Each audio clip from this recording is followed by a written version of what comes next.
आज या ठिकाणी पिंपळगाव बसवान टोल प्लाझाच्या या गेटमध्ये आम्ही रिपब्लिकन पार्टी ऑफ इंडियाच्या वतीने या ठिकाणी उपोषणाला सुरुवात केलेली आहे। पिंपळगाव बसवान टोल प्लाझाच्या वतीने नागरिकांना ज्या सुविधा दिल्या पाहिजे त्या सुविधा दिल्या जात नाही, त्या सुविधा टोल प्लाझा प्रशासनाकडून द्याव्यात या रास्त मागणीसाठी आम्ही रिपब्लिकन पार्टी ऑफ इंडियाच्या वतीने या ठिकाणी उपोषण करत आहोत। आणि या उपोषणासाठी रिपब्लिकन पार्टी ऑफ इंडियाचे युवक तालुका अध्यक्ष आनंदभाऊ जाधव असतील, नगरसेवक लबडे साहेब असतील, पिंपळगाव शहराचे शहराध्यक्ष सुदेश भाऊ गांगुर्डे असतील आणि आमचे सर्व तरुण सहकारी असतील, त्यांच्या वतीने आम्ही रास्त मागणीसाठी या उपोषण करत आहोत।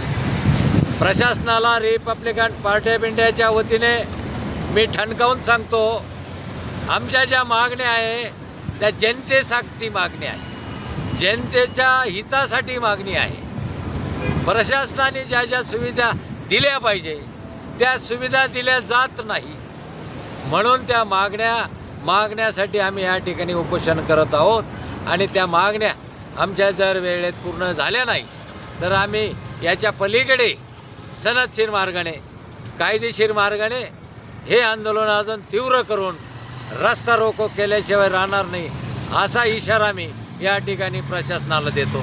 धन्यवाद।